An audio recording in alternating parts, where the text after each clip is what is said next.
I'm Mochismo Eugene. Welcome to another video from Exit Strategy. Please like, subscribe, share, give a thumbs up if you found this video helpful. Pass it on if you believe someone else would benefit from it. I would appreciate that.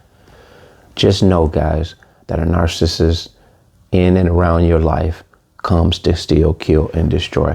They're counterproductive to everything and anything you're setting out to do as far as a goal, success, progress. It doesn't matter how they appear to you and how they come in with the sweet talk, the sweet persona, with the illusion of good intentions. Always know they're on demon time.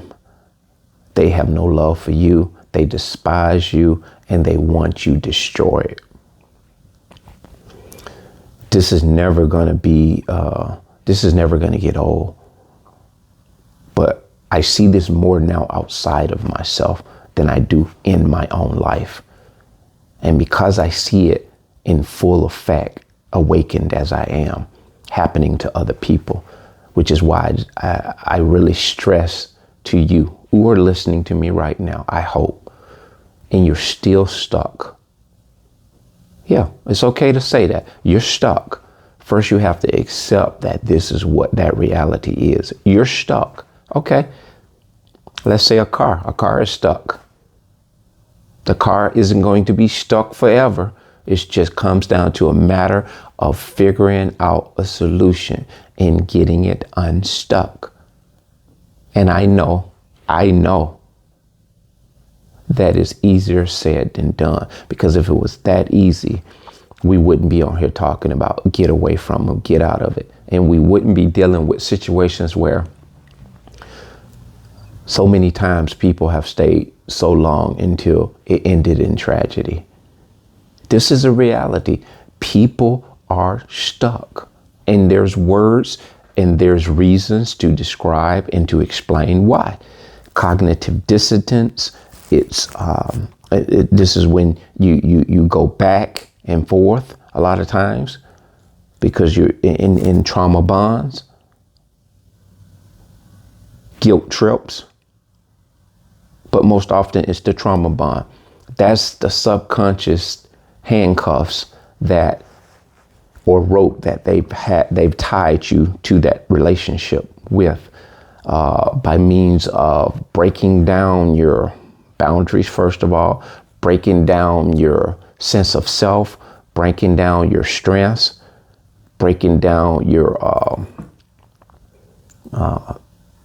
the fact that you have, you're responsible. They break that down to where you're codependent. You don't feel like you can go on without them. You start becoming fixated and overthinking that you can't make it because they were helping you with half the rent.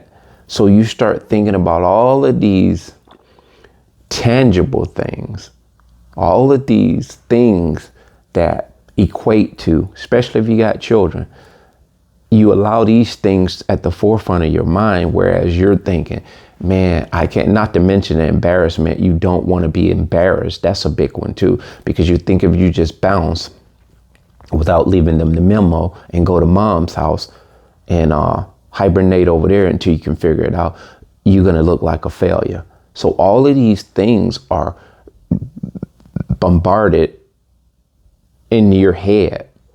And by design, the narcissist has screwed with you over a period of time. And they've secured and concreted the idea that without them, you won't make it. But the thing to understand is, with them, you're not making it. You understand what I just said? Being with them, you're not making it.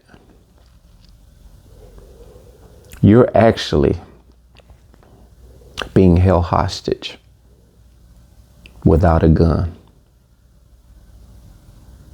You're being held hostage by invisible bars.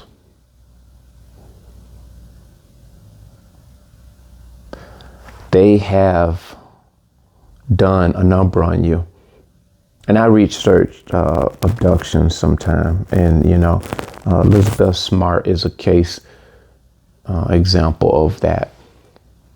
She was not even tied up, handcuffed, or bound, or anything. She could have gotten up and ran and got out of that situation at any moment. The people would leave her and go out in society as though they were living a normal life.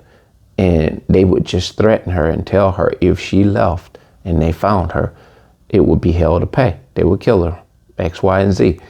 And because of the sheer fear of what they had told her they would do if and when they caught her, it overrode the rationale of, if I get away, I can get to the police and they will thereby arrest them. They will protect me.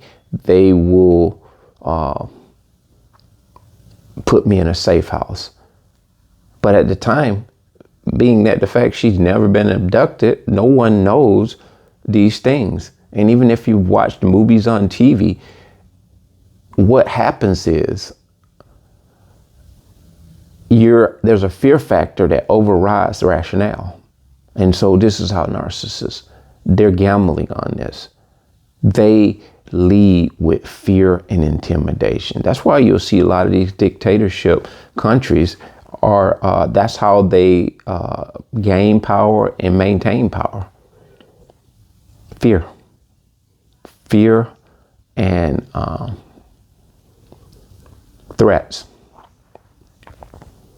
of consequence. If and when you do this, this will happen to you. So narcissists really are counterproductive to any and everything you set out to do. You all know, looking back, and you're probably in that situation now, your finances are crippled right now. You're in debt over your head. Houses in bankruptcy, foreclosure. You've lost tons of cars. You've lost a business that you started with the narcissist because they were telling you that this and that would happen. They had you an illusion of thinking, that this would happen. They paint a picture for you. And that picture is what you see, even though you have nothing, any kind of proof to back up that. They sell you a good story. And so no, the narcissist does not have your best interests at hand. By design, they despise you.